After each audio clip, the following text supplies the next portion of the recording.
Hello, everyone, and welcome to the Firstbeat Sports webinar. We are really excited to have so many of you here for this session on managing load in professional football using internal and external data. My name is Christoph Rottensteiner, and I will be guiding you through today's presentation. I hope you can see already now the slides. And as I already said, today managing load in professional football using internal and external data. Before we dive into Catarina's talk and today's topic, here's a short introduction about Firstbeat, how our sports system is actually used in professional sports. Many of you may already be familiar with different kind of heart rate data from variables like Aura, Whoop, or other optical sensors. And this massive growth in variables highlights actually pretty well the interest in heart rate-based data. However, I think one of a crucial differentiator compared to those variables or consumer devices, beyond the question about accuracy, the Firstbeat sports system is the only solution specifically designed for professional team sports environment and not for individual consumer use. We are a company with over 20 years of experiences in elite sports and can proudly say that we are the pioneers actually in physiological analytics to support athletic performance and also the recovery of the athletes. When looking to this slide, by using on the left side, you can see it, our sensor. By using the Firstbeat sports sensor during team training or remote coaching, you will get accurate physiological data on athletes' responses to their training. And in the middle, you can see our coach and athlete app, and this enables coaches and also players to view live data and access whether training goals are being met. And on the right side, when we speak about dashboard, reporting, athlete management platform, we have a cloud-based training platform, which allows you to plan and manage training load and the recovery and performance at both on a team level and on individual levels. The system enables you to make clear data-driven decisions to support each athlete's development. Firstbeat is nowadays, when we move also to the next slide, is trusted by over 1,000 teams worldwide, and including more than 400 elite football clubs. We have many long-term customers who have also significantly impacted to the product with their feedback. And when I would say that in other words, have built up our system with top coaches and researchers' feedback, as a backed by over nowadays, I think, close to 6 million player records. And this big, huge data bank also allows us to deliver for our customers specific benchmarks for training loads in different leagues, player position, and also age-specific targets to guide training and recovery in the best possible way. However, despite our strong foundation in elite male sports, there's a still huge untapped potential in women's sports. And honestly speaking, and after working over 10 years at Firstbeat Sports, it's a little bit of a shame that we haven't had before or were able to offer more female-specific content to our community. But that said, today is a great opportunity to start changing that, and it's time for the highlight of today's session. Therefore, I'm truly honored to introduce our guest speaker, Catarina Bajanca. Catarina is the lead sports scientist for women's football and innovation and methodology at Benfica Lisbon, the newly crowned champion of Portugal's Women League.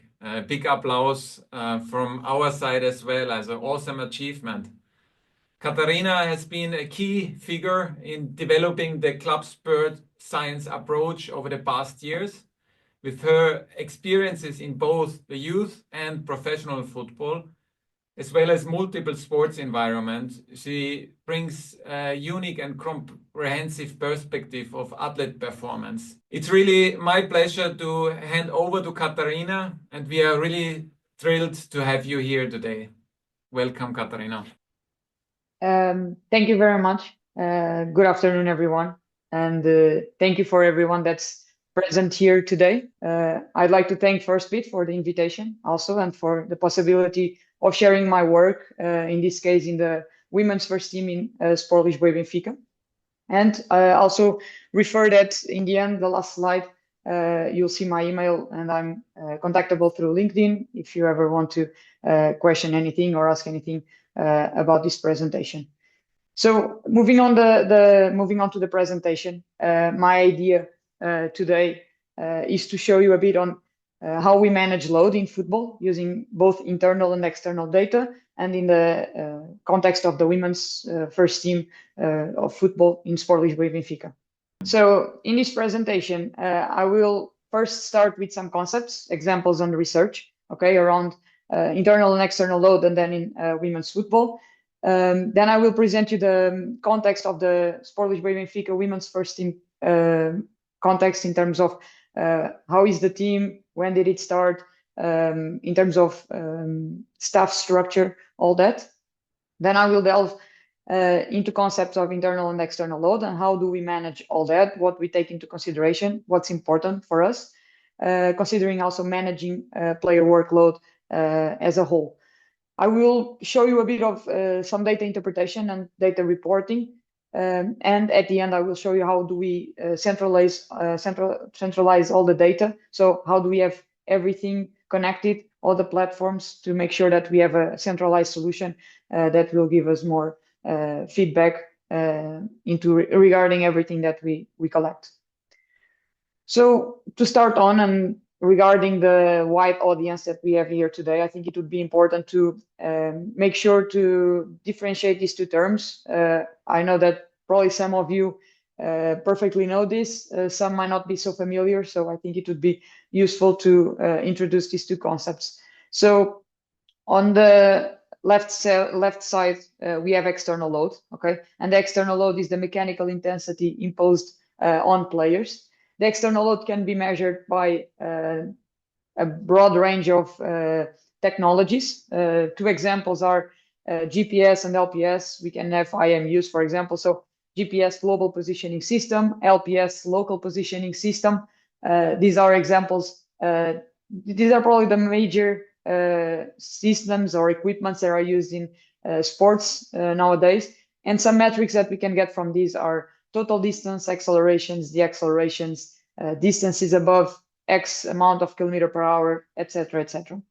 On the other hand, we have internal load, okay? And the internal load is the psychophysiological response to that external load, okay? And it can be measured through heart rate or session RPE. And here it is important to differentiate the subjective and objective. So, for example, if we collect heart rate, it's an objective measure. If you collect RPE, it's a subjective measure.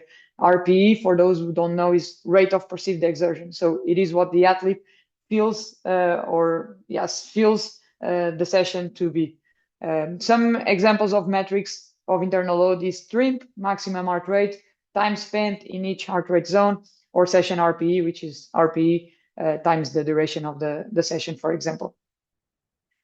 So let's jump into an example, and I think this will help everyone understand both the difference and the importance of individualizing these concepts when we jump to the training and jump to training planning and train management.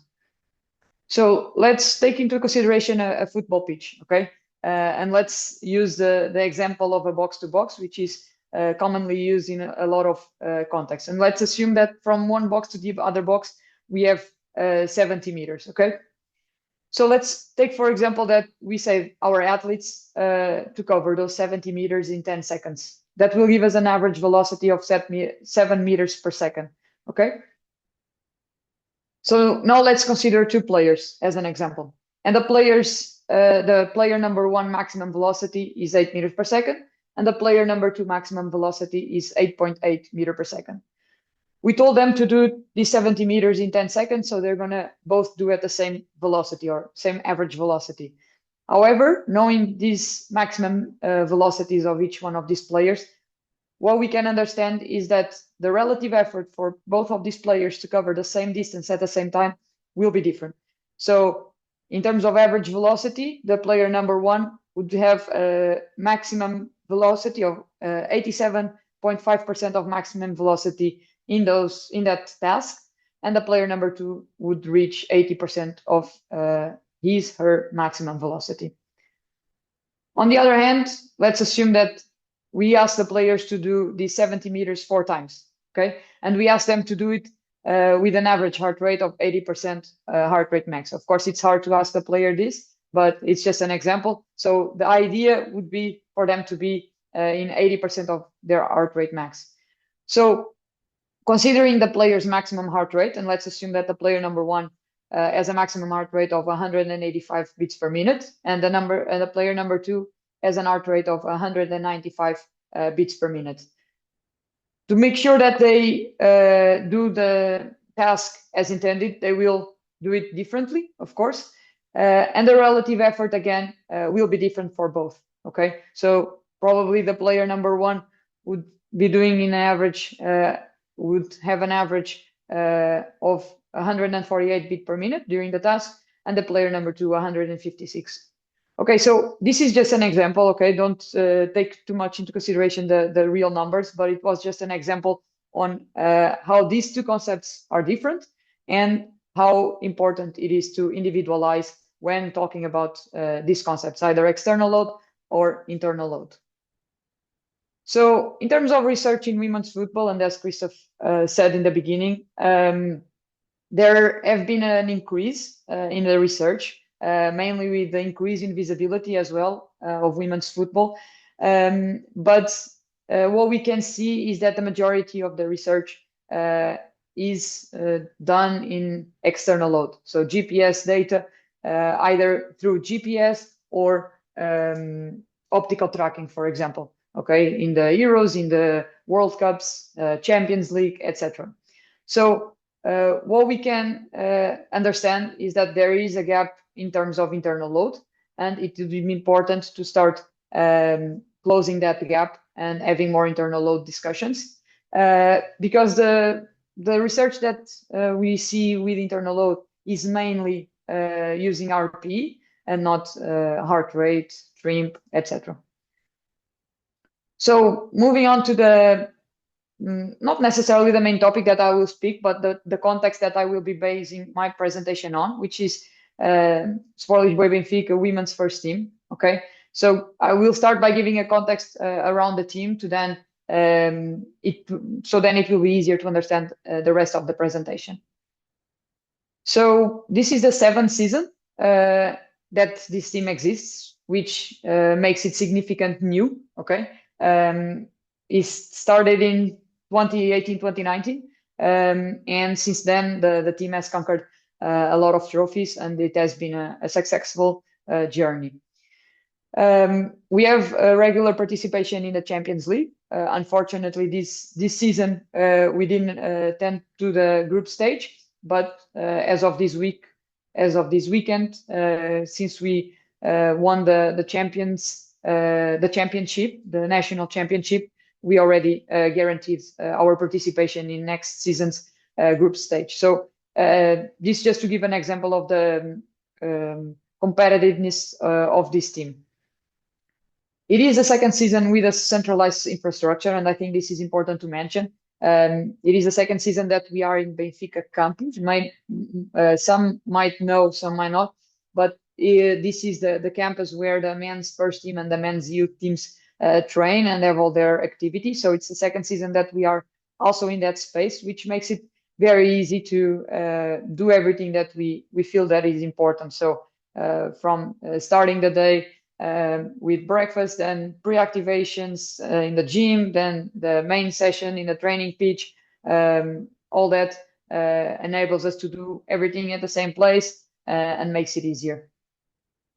It is a high professional structure, both in terms of staff and players, and it has a fully dedicated health and performance department staff, and this includes sports scientists, nutritionists, psychologists, physiotherapists, medical area, etc.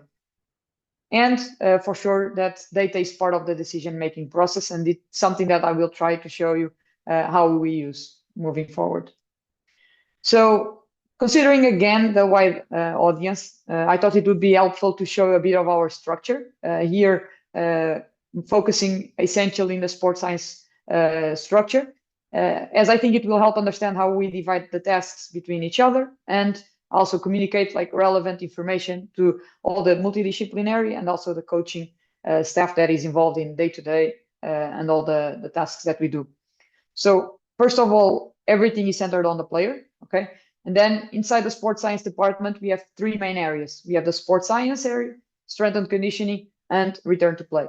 These are three different areas, of course, but of course they connect with each other.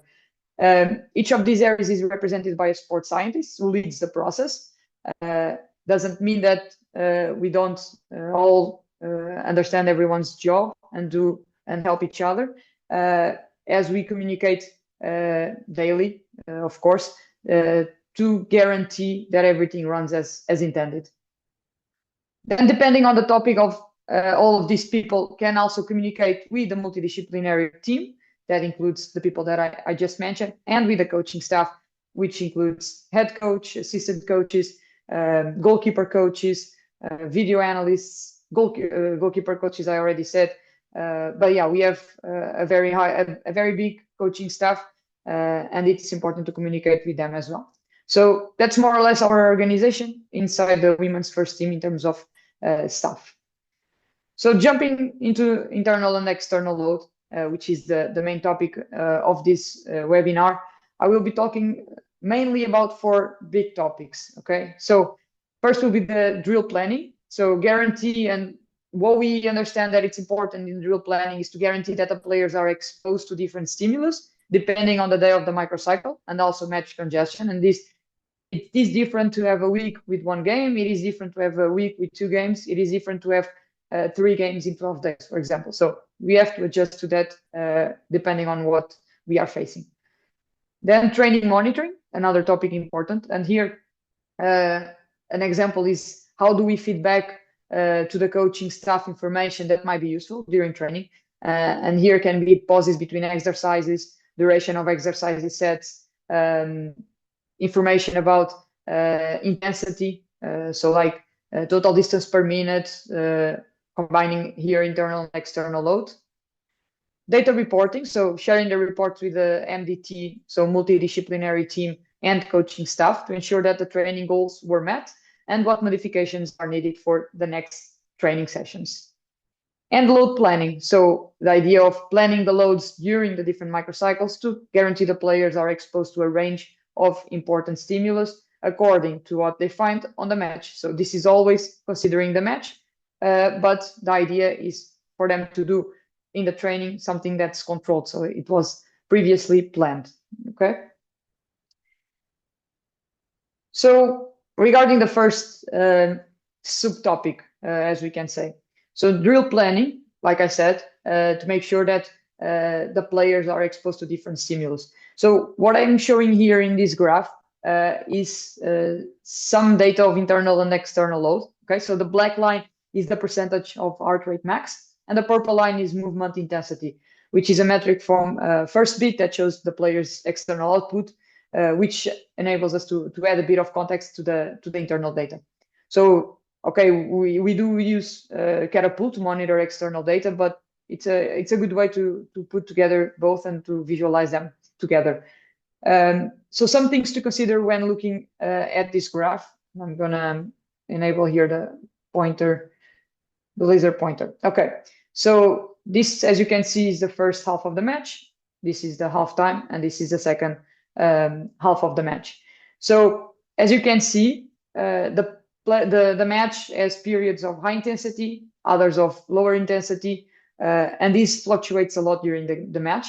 Okay, so it is important to consider that it's not a task that always has the same intensity. Okay, each player is different and reacts to the external load differently. And as you can see here, each dot is a player and the amount of time that players spent in each zone. So as you can see, it's very individual.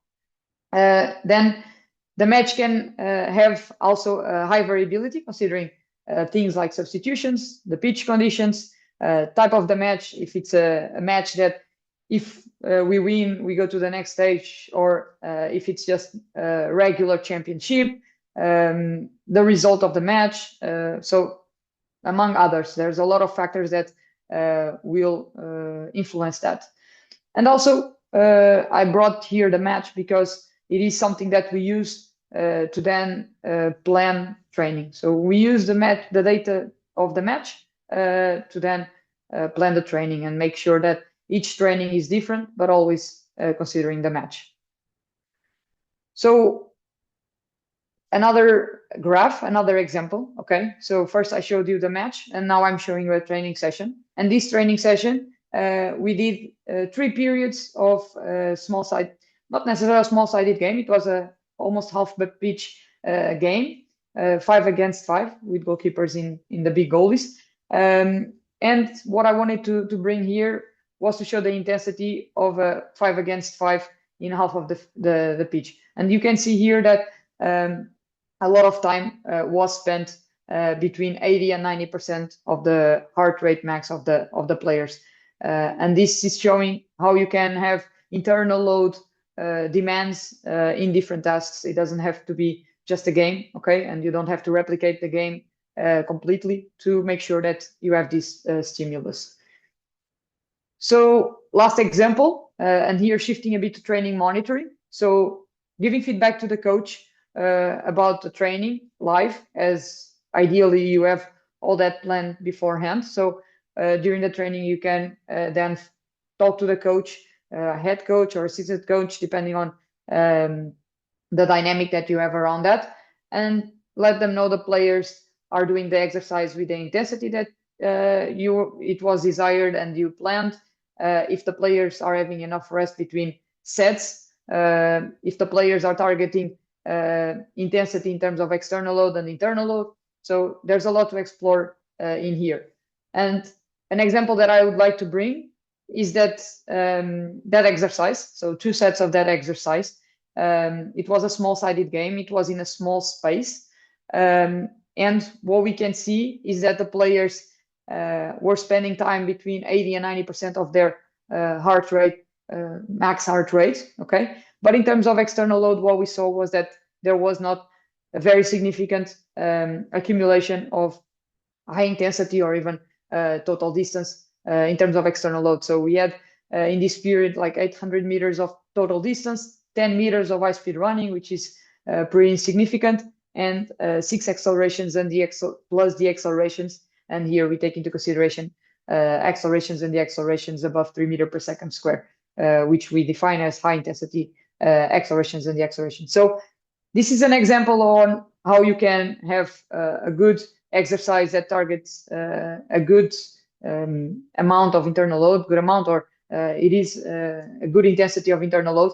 And in terms of external load, you don't see that much. So it is important to know the exercises that you're doing in training and making sure that they are targeting what you intend to be targeting. So regarding training monitoring, there's 3 things that we like to consider. The first one is check if the drill demands are in line to what was planned. So a bit of what I've been saying in these last few slides. We feel that it's important to understand that and to feedback the coach during training. So if there's needed for any modifications, it can be still done. It always depends on the type of training in the match day. If the training had a lot of exercises with time sets, etc., or if it's just like a couple of exercises with longer durations, it all depends on the objective of the training. Then considering the player's typical values for each match day type. So we have match day -1, match day -2, -3, -4.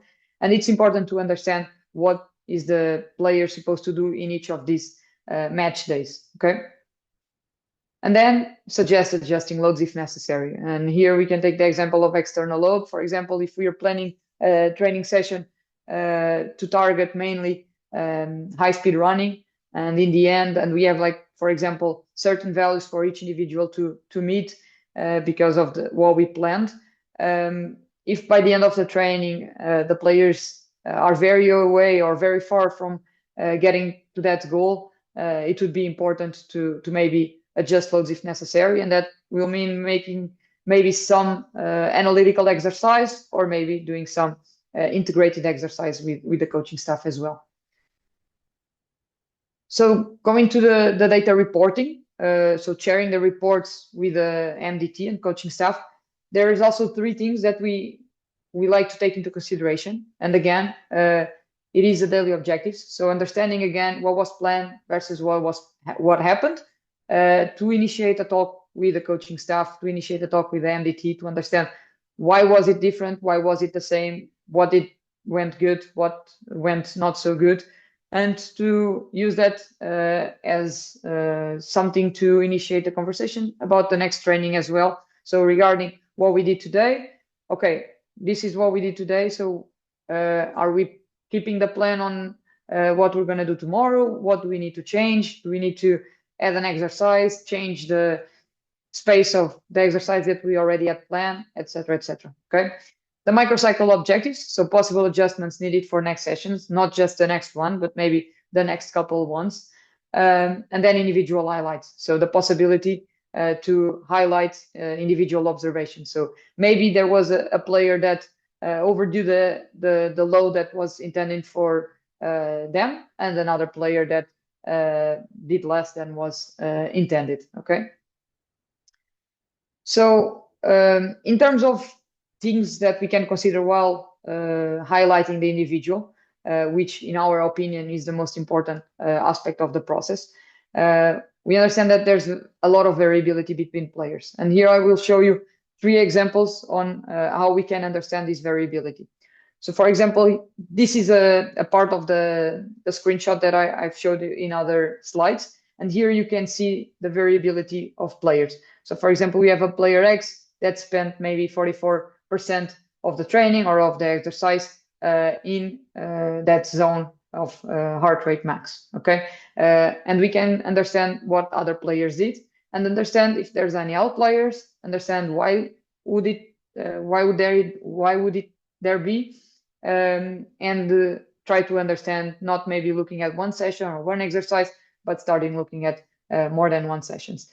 And regarding more than one sessions, here we have, for example, a team trim, so different days of the week, okay? And we can say again how each individual was in each session. And here we have a match, here we have another match. As you can see, there's much more dispersion in the matches because there are players that play the whole match, some that were substituted, and here are trainings, which the dispersion is not so big. And here is like a player card where we can see both the trim, but also the load ratio, which is something, it's a tool that we can always use. And we decide how much it influences our planning, if it's something that we want to consider a lot, not so much, and regarding all the other tools that we have and other metrics that we have. So regarding load planning, a lot of us, I guess, have heard maybe some trainings have to have extensive stimulus, others have to have intensive stimulus. This training has to have accelerations, deaccelerations, high speed running, time above 80% of the maximum heart rate, etc., etc. So there are a lot of terms, okay, that pop up when we're talking about load planning and load periodization, but it is important to organize these terms and understand what we want to do in each day of the week, of the microcycle, in preparation for the match. So this is just an example, but the idea here is to show that it is important to organize all these stimulus in different days of the week, because these are all stimulus that happen on the match. So it is important to replicate them in training to make sure that the players are prepared to then perform in the match, which is their main objective. Okay, so this is just an example. Let's look at -3, for example. We can have an extensive stimulus, we can have high speed running, and we can have time about between 80 to 90% of maximum heart rate. These are just examples, okay? In the -4, we might have accelerations, deaccelerations, because it's further away from the match, and we know the taxing of mainly the accelerations from, for example, the eccentric load that we have there. So the most important message here is make sure to organize all these concepts and understand what you want in each day of the week, mainly, okay? So what else can we use, in this case, heart rate for? It is for trainings, of course, internal load and external load, all good. But there are other strategies where we can use heart rate to help the player excel. Okay, and that's the recovery, which is a big topic. We all hear about it, and it's something that it is important to consider. So in return to play sessions, okay, both in the gym and in the pitch. And here, when I say recovery, depending on the injury, we can monitor heart rate in the gym sessions and in the pitch in the beginning of the process, mid process, and end process. And it's important to understand how the player is coping with all that load. Other two examples of how we can use this mainly in recovery is the match day plus one low intensity run. So for example, when we have players playing more than 60 minutes, the majority of the times, those players, if we have a match day plus one session, they will do some low intensity run and some exercises that are very low intensity. And here we also track the heart rate to understand or to take into consideration that workload as well. And then low intensity cycling. It's something that we've done a few times this season, mainly midweek recovery sessions. So the players would be on a bike, low intensity cycling, and they had the iPad on front of them, so where they could see their heart rate and make sure that they were in the intended zone, and they could modify the load on the bike to make sure that they were in that zone. Okay. So in terms of managing player workload and a bit of putting together some of the things I already said before, there are three things that we find important. The first one is the analysis of differences between the training demands in different match days during the week. Like I said, we like to plan the week considering the match. So we have match data, and then we will say, okay, on this day, I want to do X% of this, X% of that, considering the match. Okay, and all this is individual because one center back doesn't do the same as a winger, and one midfielder doesn't do the same as a forward, for example. So it is important to individualize, and two forwards might not do the same thing. So we look at things individual, and then we plan the week according to that. Then it is important to analyze the accumulated loads by the players and compare that with historical data, because some players might be able to do something on the match and might not be able to replicate always during training. So one of the major important things is to make sure that that the players accumulate determined loads, but we have to take into consideration what is their historical data, because we don't want to have a player that in the last couple months accumulated something and in the next week is gonna accumulate double that. Okay, and that goes into this next and last point, which is the analysis of the player's accumulated load, acute chronic ratio, and load variations, and use that to plan the next week accordingly. So we might want some variations. We might want some increase in load, decrease in load, but we don't want big increases or big decreases. So it is important to keep more or less the fluctuations in a way that it is not going to be bad for the player and is not going to be fluctuating too much. So in terms of data interpretation and reporting, like I said before, everything is centered on the player.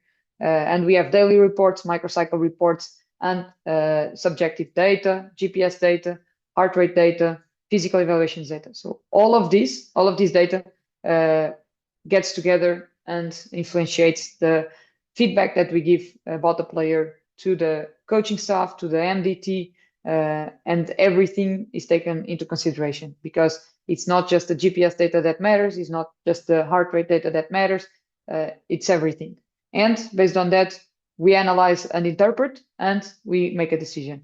And based on that decision, we might be able to change or adapt something that will lead us to a different analysis and interpretation. So decision and this analysis of the data will always be together, because it is this that drives our decision making. So in order to track, plan, and record everything, we have a centralized system. Like I said, I was gonna touch in this point in the beginning. For external load, like I said, we use Catarina. For internal load, we use Firstbeat. For physical evaluations, we use Vault system, and for gym planning, we use Team Builder. And then for manage all this and making sure that everything is centralized, we use an athlete management system, which is Teamworks AMS, and we make sure that everything is connected. So that makes it very useful and makes it easier to integrate all the data and helps us plan the weeks ahead, helps us give reports, and having everything centralized is very useful. Yeah. So almost finishing off the presentation. This slide is a bit cliche. I know it's a lot of times used, but I wanted to touch on this point as I think it is important. We've been talking about internal and external load in the last half an hour almost, and it is important and should be taken into consideration for sure. But it is definitely one piece of the puzzle. Okay, the players spend half a day in the club, and the rest half a day they do whatever they feel that it's important. And some players know better than others. Some have more experience than others to know what they need. And it is important to focus on load, but it is important to also try to educate the players to recover all strategies like sleep, nutrition. So all that is important and should be taken into consideration when looking at the player. Okay. So key points and take home messages. So finishing off this presentation, I'd like to highlight 3 points, which in my opinion are almost the most important, as then they can branch to other topics that we spoke here today. So the first one is context is key. Okay, it is very important to understand the player. How is the player inside the team? How is the environment? How are the surroundings? Because maybe we will take conclusions, and if we don't know the context, we will be taking the wrong conclusion. So understand the context you're in, know the players that you have, and then take decisions based on that. Second one is inform MDT, so multidisciplinary team and coaching staff, to guarantee the flow of communication, and making sure that we have constant adjustments. As I showed you before, in terms of our structure, we have a big MDT and a big coaching staff. So it is crucial, and depending on the context that you might be in, it is crucial that all the information is flowing between everyone to make sure that the beneficial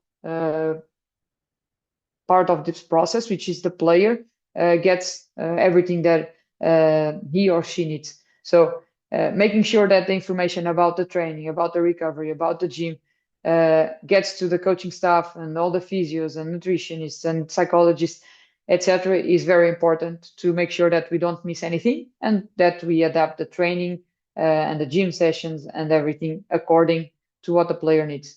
And this leads me to the last one, which is focus on the player.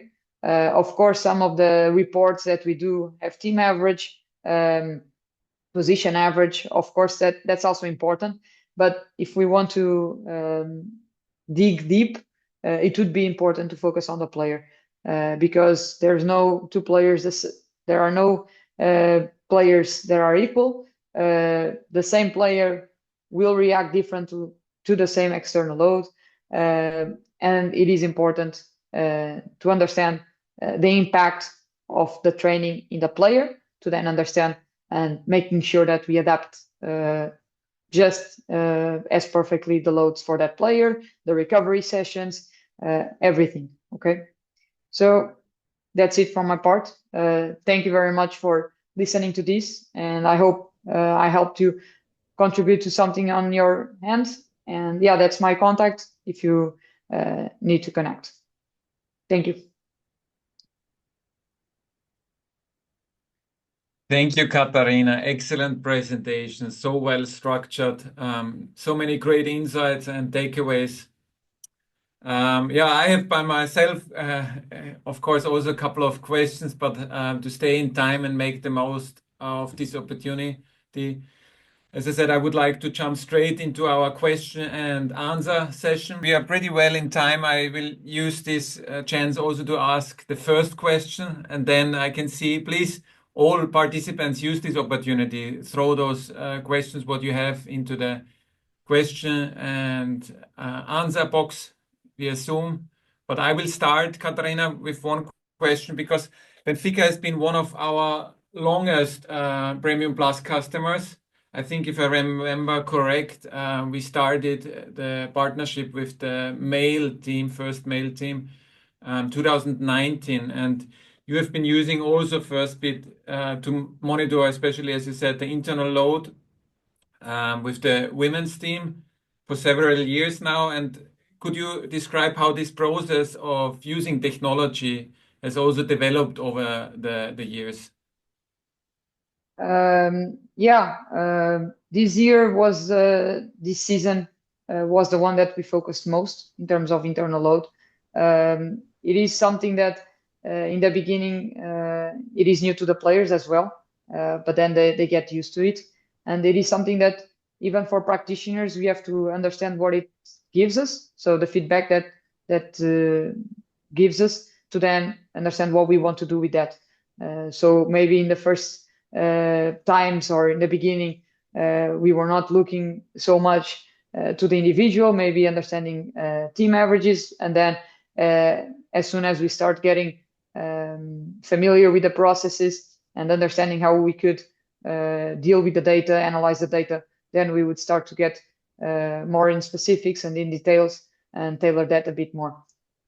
One of the things that we had or we made to get the player buy-in as well, because we feel that it is important, and it is something that in the women's football or women's sports, but here I can only speak about women's football, is to, if we explain the players why they're using that, their buy-in is much bigger. So it's something that we did because of course the players don't love to wear a strap, but when they understand what is the intent of that, they understand, and they have a big buy-in into that, and that helps us do the job that we have to do. Thank you, Katarina. Yes, and amazing, like we get a lot of questions in. I checked those at the same time also a little bit, but also your answer regarding that, regarding my question, thank you very much, was very good. And let's have a look on the questions we got from our audience. I know already that we won't be able to answer all of them, but I will pick out now some. There are some which are quite related to each other. So what I can see is also like the max thresholds, how you establish maximal heart rate. This question is pretty clear, so I will read it.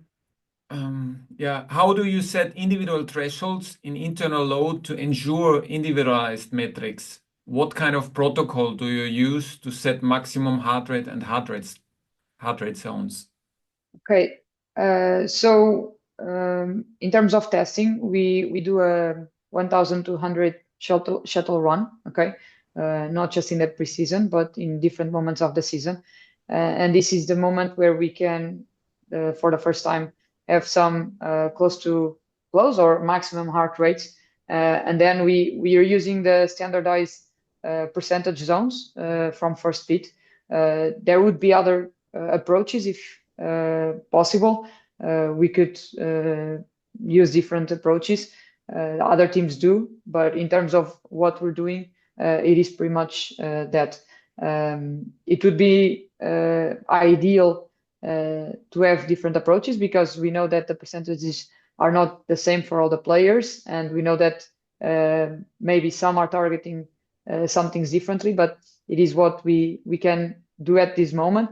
Maybe doing some other tests, maybe at least twice during the season would be helpful, but at the moment it is like we do. So we do these tests a few times during the season, and we use the standardized Firstbeat percentage zones.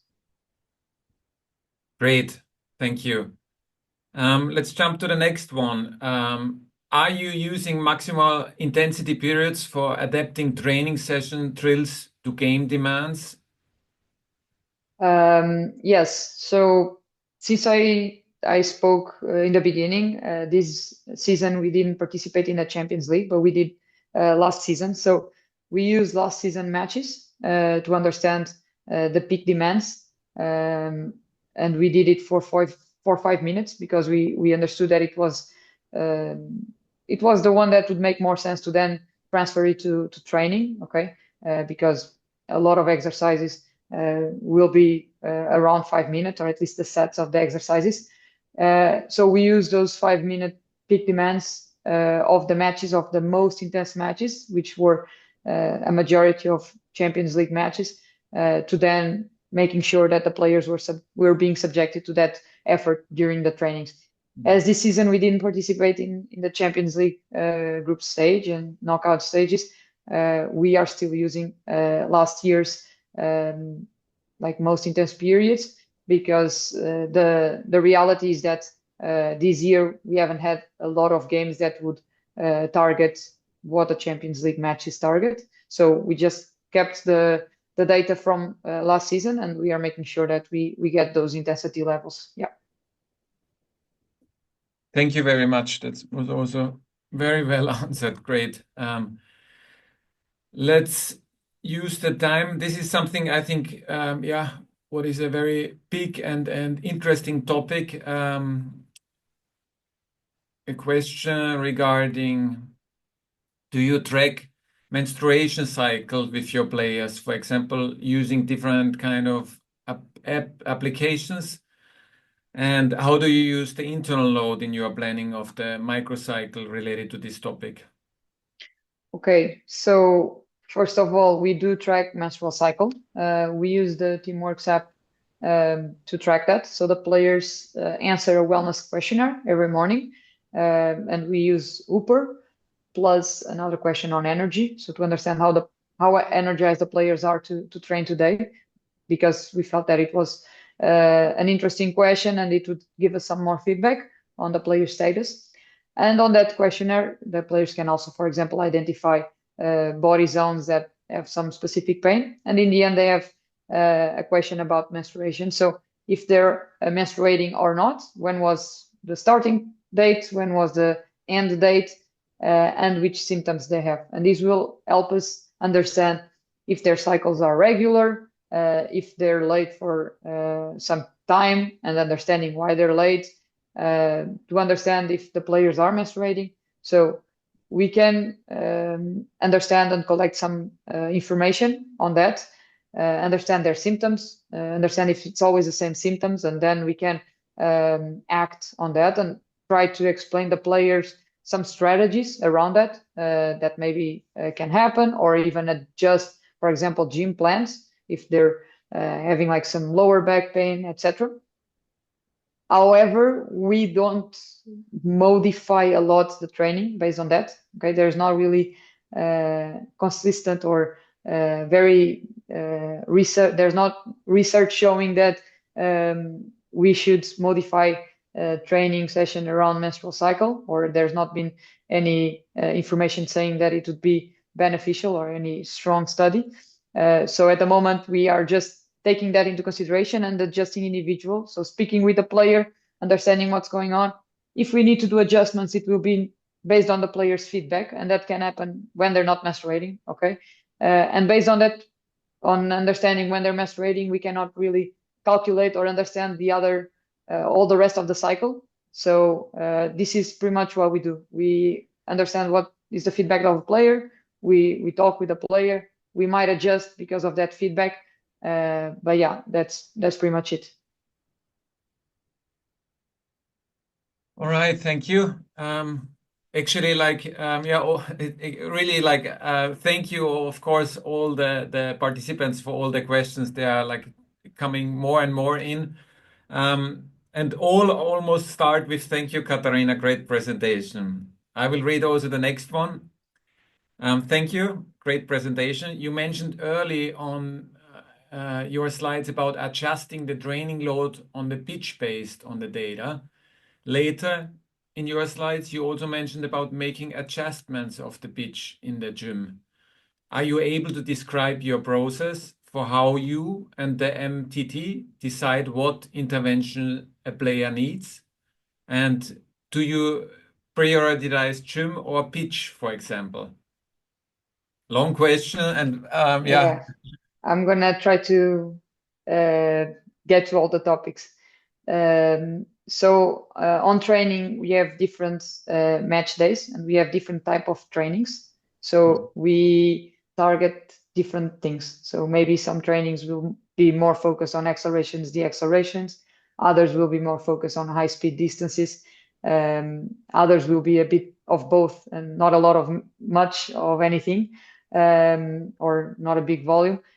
So yeah, we go by that depending on the match day, but depending on the type of training, that it's like an internal model that we use. Um, we try to make sure that that's together with the gym planning, of course. Okay. We do the gym after training, mainly. We do some pre-activation before and gym after training. So, for example, the pre-activation, let's take, for example, a match day -4 where we are gonna be doing more accelerations and deaccelerations exercise types. We make sure that the players do acceleration, deacceleration, pre-activation work on the gym prior to training. So they go to training already even more or less warmed up and ready for that stimulus. We adapt the gym when needed, of course. If the training was very taxing, very demanding, and we feel the players don't need that much volume on the gym. For example, we had planned 3 sets. Maybe we can go down to 2, depending on what happened on the training pitch. The what happens on the pitch is always the main topic, not the main topic, but it's what we're going to value the most. Of course, they're football players. The rest is accessory, and we value that, and we always make sure that we do it, and we value it a lot. But what they do in the training pitch is very important as well. So yeah, this is a bit of our process. They do pre-activation on the gym, already targeting what they're going to do on the pitch. Then they do the pitch training session, and then they do the gym. Something that I didn't mention on the presentation, but I think it's also important, is that our players almost every week they do a yoga session in terms of potentiating here the recovery processes. We usually do it on the -2 and have the gyms on the -3 and -4. And we do it regularly at this point, and the players buy-in have been increasing, and we feel that it's an important tool for the recovery of the players. So we do it closer to the match as well. Great, thank you very much. And I don't want to repeat myself too much, but again, I have to say we a little bit run out of time, and for any questions we did not answer live, there are a lot of them, we will follow up via email. And maybe also using now the opportunity also like to make a short summary when it comes to Firstbeat, and for all of you who are now really curious about how to use the Firstbeat sports system in your own training strategies, I would like to take this moment also and show how our system can actually help. And as mentioned in the beginning of this presentation, we are a specialized solution for teams, and we support the kind of data workflow what Catarina just presented. And let's start with this practical side, daily objectives. In this example, the goal of the session was to build conditioning, aiming for a training effect, for example, between 3 and 3.8. And with our platform, you can immediately see in real time and in the post analysis how each player performed. For example, Janne was overreaching. Then we had Abo, Mika, and two others who hit the session target. So the session was as planned. And Debo on the bottom didn't quite reach the goal. So you might consider maybe some volume for him later in the week to add on. And then let's zoom out and look at the bigger picture. Micro and mesocycle objective. Are training loads staying with the targeted range at both the team and individual level? You need to answer this yes or no. Has the week or the month been too light or too much for certain players? Or do you need to make certain adjustments for your players? So all with the help of objective data and internal load with the Firstbeat system, it's possible. And finally, also taking this option in somehow to individual sessions. After every session, you get a quick and automated summary from us for each athlete, asking you, are there any outliers? Identify those, and is someone showing signs of a certain fatigue or unusual lower effort? And as you can see, with the system, you are able to evaluate the readiness to perform, to track players' acute load ratios, and monitor individual microcycles, all while still making smart individualized decisions in a team context. And that's really our final slide for today. And I want to sincerely really thank all of you for being part of this webinar.